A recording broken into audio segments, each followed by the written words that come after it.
Hello and welcome to a Talmud Israeli production. Today we'll review the highlights of this week's course of Daf Yomi study, Masechet Ketubot, pages 39 through 45, Lametet through Memhei. 39. Afal pi shamru hamafater noten kanas lecheshelo yichnos. Even though we have said, that the seducer will only pay the fine, the 50 shekel fine, if he does not marry the girl, bosh de pagam noten miyad. He must pay regardless, immediately, the embarrassment factor, the humiliation price, and the pagam, the depreciation price. Whether we're talking about a violator or a seducer, the marriage between the man and the girl can be prevented if either the father of the girl or the girl herself are simply not interested in having it happen.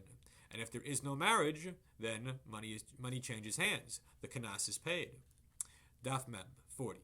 Ezehu Boshet. How do we assess the embarrassment, the humiliation factor? It all will depend upon the social standing of the man and of the girl. And depending upon whether they're of high or low social standing, there's a greater or lesser embarrassment factor.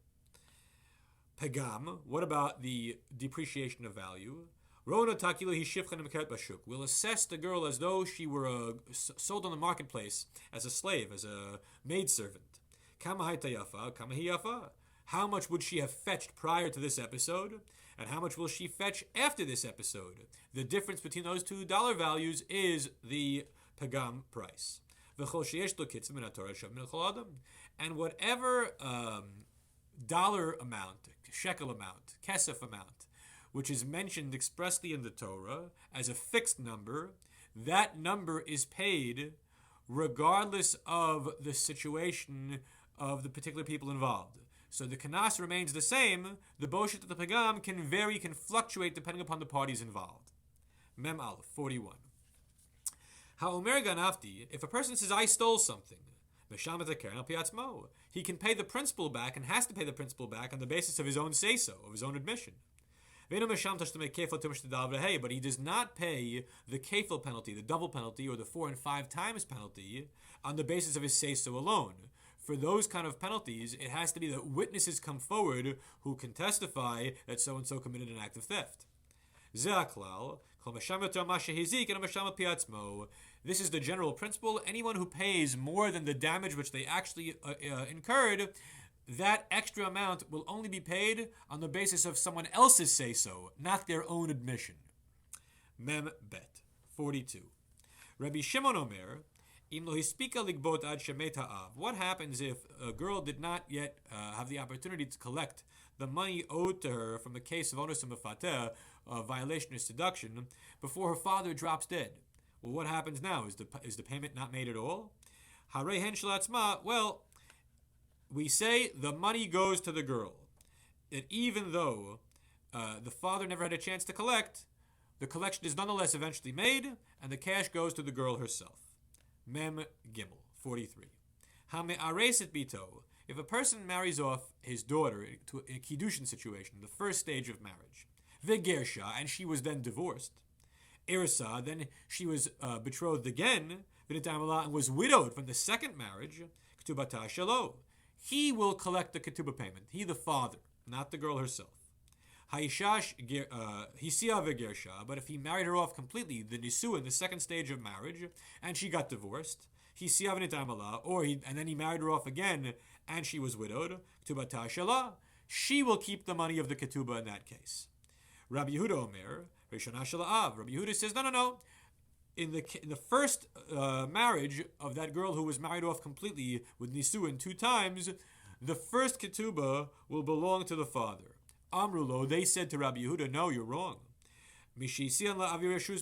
Once the father marries off the girl fully with kiddushin and nisuin, the father no longer has any rights to the girl, and thus the money that comes in from the ketubah will belong to the girl herself. Mem Daled.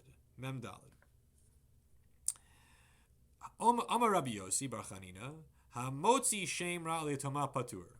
If a man who marries a widowed, an orphaned girl, and then defames her, is Motzi Shem Ra, says about her that she lacked betulim, virginity status, then if it's false, ordinarily there's 100 kesef, which must be paid to the father of the young girl for having defamed his daughter. But in this instance, there is no father. She's an orphan. So is a payment made? And the Rabbi Yossi says, patur, no payment is made. He is exempt. That's not to say that he did a good thing. It's still shameful and disgraceful to speak ill of the status of one's wife, but there'll be no financial penalty in this instance. Memhei 45. Tanu Rabbanan. Hamotzi Shemra. If a husband gives a bad name, defames his wife, speaking about her virginity status, Lokev noten me'asela. He is given corporal punishment. He's smacked because he does a lotase, violates a Torah law, and he pays the me'asela, the 100 coins.